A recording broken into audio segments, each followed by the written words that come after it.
Michella Chester with NCAA Digital, joined by D1 Baseball's Aaron Fitt, Kendall Rogers. Guys, thanks for joining me. A little over halfway through the season. A lot of top teams vying for that top spot. LSU still hanging on, but now we've got South Carolina, Wake Forest right there with them. Guys, what do you see with that race at the top? Aaron, we'll start with you. Yeah, it really is fascinating right now because LSU has been the number one team in the country since the preseason. They've not lost a weekend, so they've not dropped out of that top spot. But it does feel like you've got two teams now right behind them that have similar cases to be number one and to be the best team in the country. And I think right now, honestly, you can make a point that South Carolina has the best body of work just based on their top end series wins. They just swept Florida.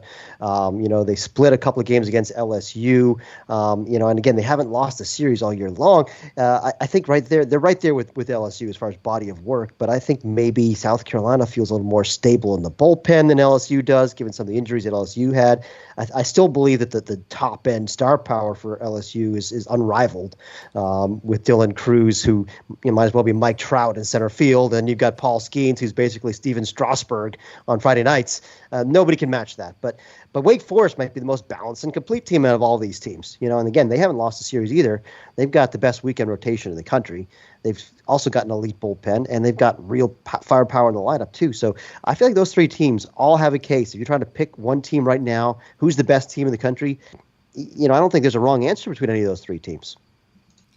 And then how about, we had a lot of movement recently. Things have been really shaking up. Campbell up at number 9. You've got UConn making a big jump. Boston College is right up there, going from 20 to 11. Kendall, what do you think of those teams? Everybody's been doing really well as of late. Yeah, I think when you look at some of the mid-majors around the country and some of the teams that are red hot, I think you kind of start with the two teams in the Carolinas, and Coastal Carolina and Campbell. Coastal, one of the better offensive clubs in the country. I mean, Derek Bender's having a great year. Peyton Eels is having a really nice year for them offensively as well. They're 11th in the country in batting average. Campbell, Cade Keeler is one of the best, starting pitchers in college baseball at the front end of that rotation for the Campbells. But you look at Justin Hare's offense, they're ranked 14th in the country in terms of batting average. So two really offensive teams. Yeah, and I think when you look at UConn, this is a team that obviously last year, if you look back at the Super Regional, they had Stanford on the ropes after winning the first game of that series. The Cardinal obviously broke their hearts into that weekend in Palo Alto. But this is a team that could taste it. They know what it takes now to get to the College World Series. And I think when you look at this club overall, Josh McDonald's has done a really nice job of retooling that pitching staff after losing Pat Gallagher and Austin Peterson. And then when you look at the Huskies from an offensive standpoint, they've got some definite firepower throughout that lineup, especially with guys like Ben Huber, who certainly had a majestic blast over the weekend, a walk-off to guide them to victory. So UConn, to me, is a really dangerous team. Boston College, last year we had Virginia Tech, as the last place team in the ACC coming into the season.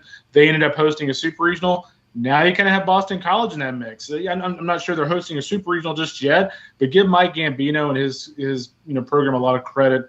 They've certainly far exceeded expectations this year. They got a big time bopper at first baseman Joe Fatrano, and they've just done a really nice job with Chris Flynn and company on the mound.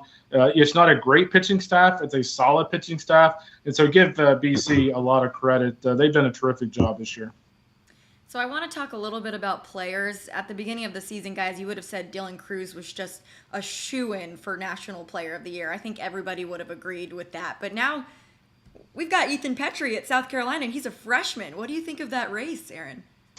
It's kind of crazy because, Dylan Cruz is the best player in the country, and he's having an insane season. He's been flirting with 500 for most of the year. Top 5 in the country in OPS. I mean, he's been awesome. But if you look at what Petri has done as a true freshman in the SEC, and this is, again, just games in conference competition against the best arms that you're going to face. No other conference comes close when it comes to the pitching caliber that you see in the SEC. He's got a 1611 OPS. I can't even say it without laughing. It's so absurd. I mean, the guy's hitting 446 with 13 home runs and 39 RBIs in 17 games. I mean, it's just laughable. It's unheard of what he's doing against SEC competition. And for me, watching him and talking to him even, he's got a presence about him, very easygoing, kind of friendly, easy to smile presence that the kind of the first time I ever talked to him reminded me of Chris Bryant when he was at San Diego. But then you watch him play a little bit, and he's like, you know what? His game's kind of like Bryant too. I mean, he's big and strong, powerful, similar builds. they're both more athletic than you think. They both run better than you think. They both have strong arms that play at third base or in right field, and they both have some field to hit. I think Petri even has less swing and miss in his game. You can compare his swing more to like a Ryan Zimmerman type swing than a Bryant swing. It's kind of flatter, but boy, is he strong. And it's just a really special talent who is giving Dylan Cruz a run for his money in that Player for the Year race. All right. Well, that's going to be interesting as we head down the stretch here. Got one more month before we get to June. So I'm going to have you guys both pick one surprise team to make it to Omaha. Who do you have going? Kendall, we'll start with you. I continue to be really intrigued by West Virginia. I know as of this week, they're ranked 18th in the country. But I think when you look at West Virginia overall, there are a lot of pieces of this team that I really like. I think it all starts with J.J. Weatherholt, one of the more dynamic players in college baseball. He returned in the TCU series from an injury, pinch hit in the middle of the game, and ends the game with like 3 hits and 3 RBI. So it gives you an idea of the impact he makes. They've got a potent offensive lineup. You look at what they've got on the mound and Blaine Traxel and Ben Hampton. Then you talk about Carlson Reed on the back end up to 96, 97. Aiden Majors, a really talented arm for the Mountaineers as well. So I think West Virginia, especially as you look at the Big 12, is kind of just a hodgepodge and kind of a seesaw race.